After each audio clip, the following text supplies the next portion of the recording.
재밌는 이야기를 할 수 있겠다. 우리가 제 역할을 하지 못했을 때 나는 황냄. 네, 캐런인지 캐런인지를 캐런곰이 아니라 캐런곰이고 It's warm이 아니라 warm. 재밌는 포인트 중에 하나입니다. 저도 기다 이상입니다. 말이 꼬였는데 기대 이상입니다.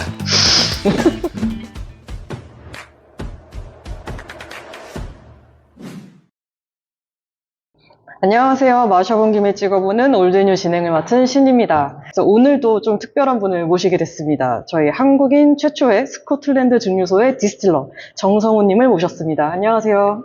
안녕하세요. 네. 스코틀랜드 클라이드사이드 증류소에서 한국인 최초로 디스틸러 근무를 했던 정성훈입니다. 반갑습니다. 오. 네, 그리고 할렘님 안녕하십니까? 네, 반갑습니다. 네, 할렘입니다.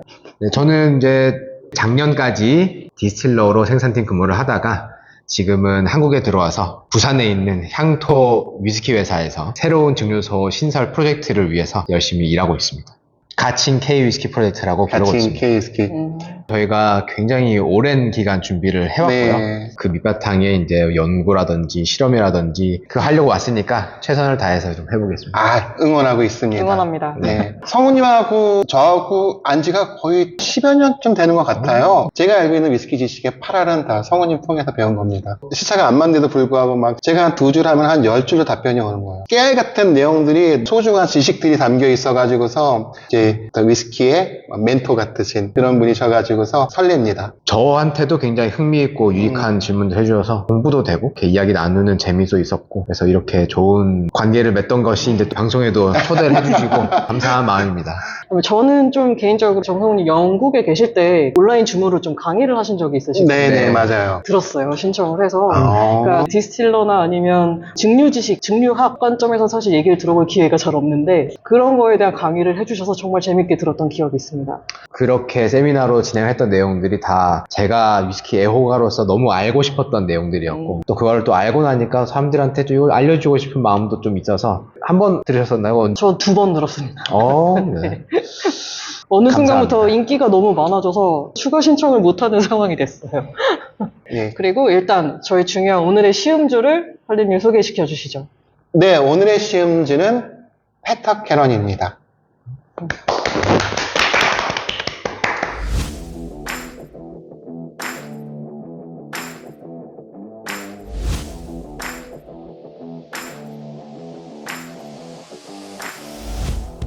네, 그러면 오늘의 시음주 페터캐런 관련해서 할렘님 설명을 부탁드릴게요. 사실 페터 캐런이라는 증류소가 메이저급 증류소는 아니죠. 잘 알려지지 않았고 국내에도 수입되지도 얼마 되지 않았고 역사는 꽤 길어요. 1824년도에 설립되어진 걸로 나오고요. 하이랜드 페터 캐런은 지역명을 따가지고서 증류소를 갖다가 이렇게 설립한 그렇게 알려지고 있습니다. 올드보틀은 이제 10년으로 나오는데요. 여기는 이제 올드라는 표현이 붙어 있고요. 43도 그리고 뉴는 40도. 올드라는 표현은 없죠. 12년으로 이렇게 구분이 됩니다. 이 증류소에서 특징적으로 삼는 맛의 포인트가 있는데 트로피칼이라는 말을 사용하더라고요. 과연 이 트로피칼이 여기서 얼마나 많은 표현을 할 수 있는지 저희가 확인을 해봐야 될 것 같아요. 이제 오늘의 시음주 선정을 성우님이 직접 어떤 이유 때문에 페터캐런을 고르셨는지 여쭤봐도 될까요? 뭔가 재밌는 이야기를 할 수 있겠다라고 떠올랐던 제품이 페터캐런이었고요. 이제 증류기를 구리로 만들어 사용하는데 스테인레스를 일부 재질로 사용을 해서 향미의 변화가 어떻게 달라지는지에 대한 논문을 제가 읽고 리뷰를 한 적이 있고 또 페터캐런도 제가 조사한 바에 따르면 이제 90년대 중반부터 2000년대 후반까지 두 증류기의 냉각 파트를 컨덴서 파트를 스테인레스로 사용을 했던 것으로 알려져 있고 뒤에는 향미에 영향을 미치는 부분이 파악이 되고 나서 다시 구리로 교체한 걸로 알고 있습니다. 우리 성우님이 얘기하셨던 1994년부터 2009년까지가 얘가 이제 딱 그 시점에 들어오는 위스키라고 보시면 됩니다. 요 앞에 80년대, 90년대와 2000년대를 넘나들고 피어르라고 하는 나스 제품이 하나 더 있습니다. 최신형이고 오늘 또 이제 시음주로 삼은 페터캐런이 그 시점에 딱 들어가는 보틀이라고 이렇게 보시면 될 것 같아요. 그러면 이 페터캐런이 얘기하는 트로피컬, 스테인리스라는 걸 쓰면서 구리가 제 역할을 하지 못했을 때 나는 황냄. 네, 황냄새들이 과연 날지 이런 것들을 좀 보면서 시음을 시작해 볼까요? 네, 좋겠습니다. 이 올드보틀을 열 때는 코르크 상태가 어떤지를 몰라서 조심해서 한번 거의 밀폐된 느낌 없이 말라 있었던 것 같아요. 그러면 올드 페터캐런을 한번 따라보겠습니다. 신형 보트를 한번 까보겠습니다. 신형 페터캐런도 한번 따라보겠습니다. 됐습니다.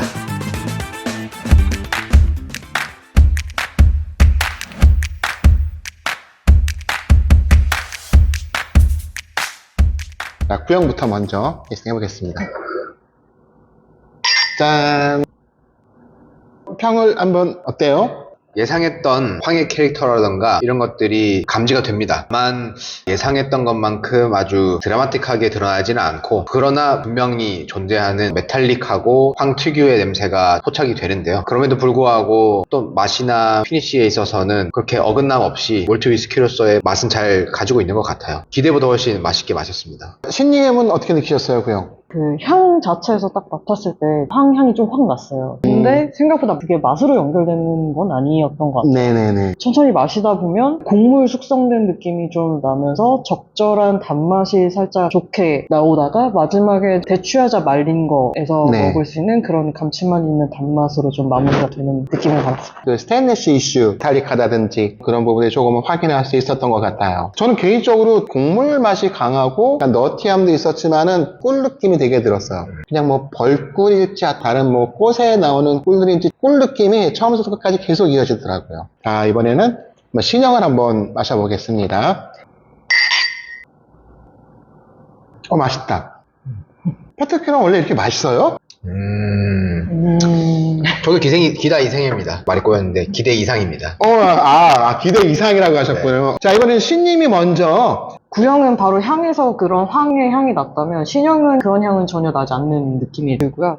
신형은 마셨을 때 처음에 레몬이랑 크림을 같이 먹는 느낌, 버석한 크림인데 조금 상큼한 느낌의 크림 같은 혀에 이렇게 들쩍지근하게 딱 넘어오는 그런 느낌이 좀 들었고, 구형이랑 신형이 굳이 공통점을 찾자면 그 페터캐런이 호불호가 없는 향과 맛을 갖고 있어서 그만큼 좀 특징이 없다고 잡아내기 어렵다고 해야 되나? 크리미하다라는 질감이 공통점인 것 같아요. 조사한 바에 따르면은 페터캐런 증류소에서 직접 밝힌 구분되어지는 직관적인 트로피컬 싱글몰트 위스키라고 아예 대놓고 표현을 하니까. 근데 지금 말씀하신 거에는 그런 뉘앙스가 없어요.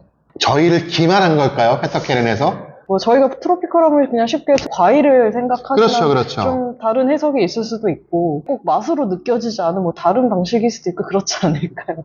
열대규의 그 습한 막 그런 느낌, 모르겠습니다. 떼약볕 막 이런 느낌. 하지만 익숙한 그런 트로피컬 과일의 맛 같은 예. 거는 좀 사실 느끼기 어려운 것 같아요. 성우님은 어떻게 느꼈어요? 애매한 표현이긴 하지만 네. 코코넛의 향미가 있다고 보거든요. 사실 코코넛 향이라는 게 오크통에 수정된 위스키의 어떤 대표적인 공통적인 향미라서 다른 증류소들과 차별화되는 트로피컬의 향미라고 보기는 어렵죠. 제가 공부한 내용으로 트로피컬하다는 캐릭터를 증류소가 내세울 때는 긴 발효 시간을 통해서 이제 유산 발효라든지 복합적인 풍미가 발효 과정에서 생성되는 트로피컬한 캐릭터를 잡을 때 공정상의 특징인데요. 페터캐런도 발효를 신경을 써서 했을 것 같고, 그 과정을 상상을 해봤을 때 제가 느낀 캐릭터와 접점은 유크림 향을 좀 느꼈어요. 저희가 생크림 케이크를 먹을 때 나는 그런 크림의 향, 레몬 크림 말씀하신 것처럼 그것과도 연관이 있는데, 유제품 같은 느낌, 그 발효에서 나타나는 이제 유산 발효 특징과 연관이 되어 있는 것이 아닌가 하는 생각을 좀 해봤고요. 또 한 가지 제가 의아한 것은 올드 페터캐런의 설명에는 PT한 캐릭터가 있다고 네, 있어요. 나와 있거든요. 네네네네. 그런데 공교롭게도 구형 페터캐런에서 스모키하거나 PT한 캐릭터는 느낄 수가 없었습니다. 기만당하는 느낌이에요.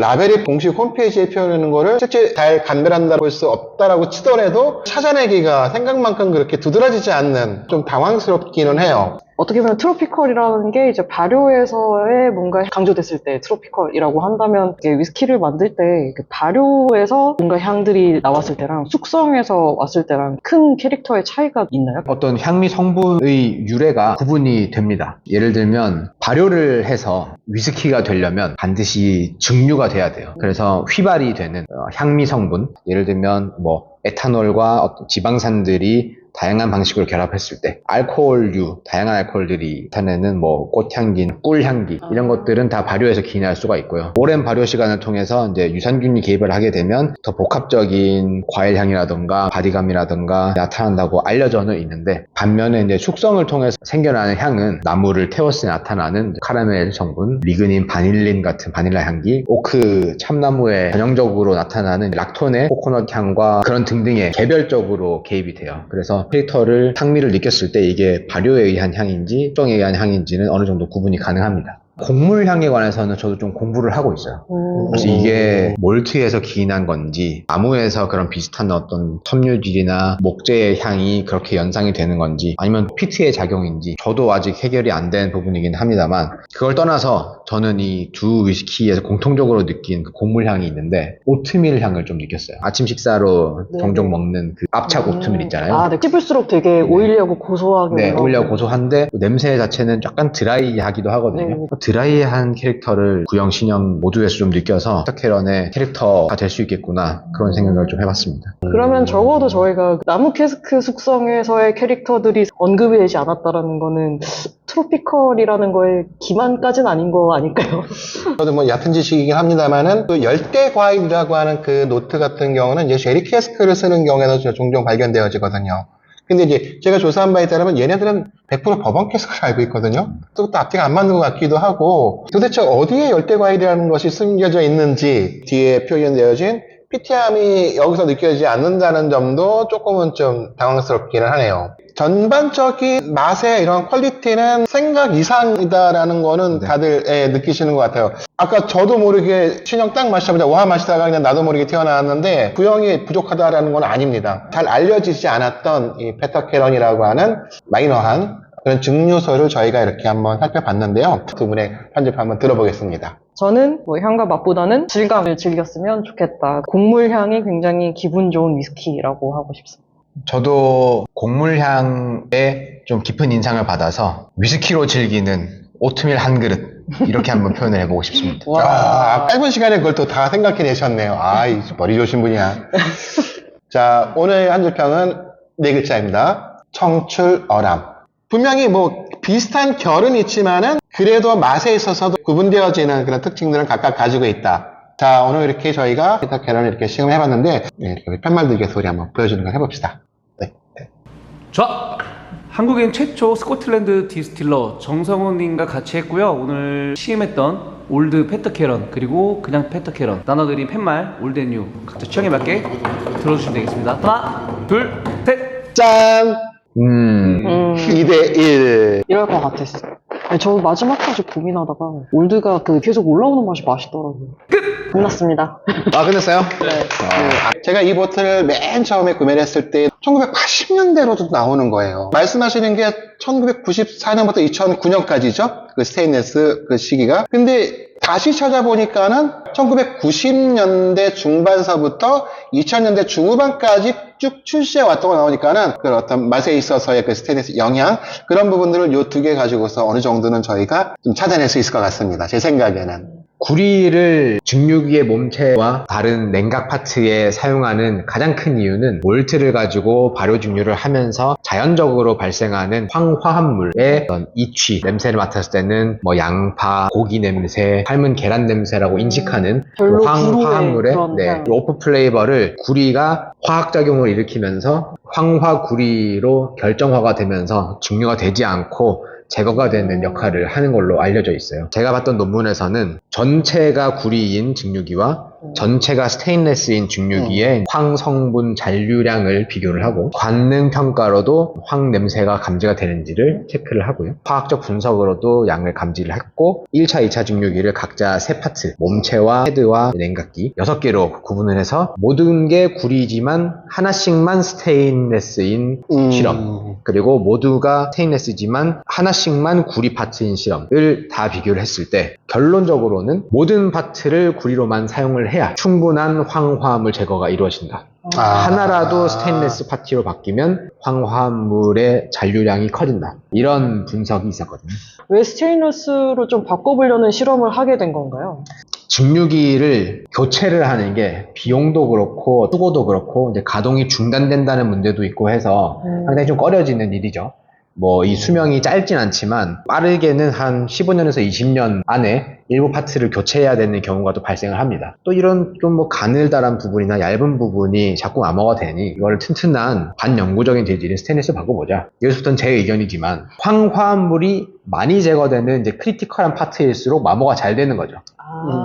그 부분을 스테인리스로 바꿔버리면 제거에 가장 큰 노력을 하고 있던 파트가 사라지게 되면서 극적인 변화가 일어났을 수 있겠다 추측을 하는 거고요. 구리가 마모가 되면 그 새로운 구리로 바꿔줘야지 스테인리스로 교체하는 건 좋은 생각은 아닌 것 같다.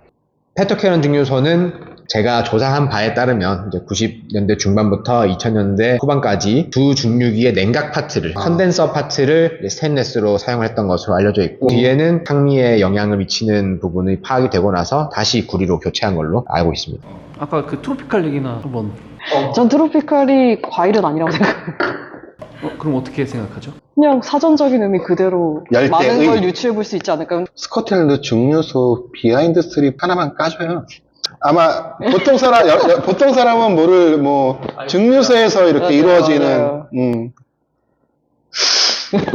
뭐 증류소 이름 얘기하기 없고 생각보다 위험합니다. 증류소에서의 근무가. 어떤 뭐 전통을 고수하고 전문적인 능력을 발휘해서 한다라고 뭐 이미지가 되어 있지만 이면에는 보일러가 덜컹덜컹거리면서 뭐 기차 같은 싸는 소리를 내고 있고 언제 어디서 큰 부상을 입을지 모르는 상황이 많이 있고요. 저만 해도 손가락에 미세골절을 입은 적도 있고 화상을 입는 경우는 부지기수고요. 디스틸러가 마냥 낭만 동경할 만한 그런 직업은 아니고 그러면 저도 산재 있어요? 산재?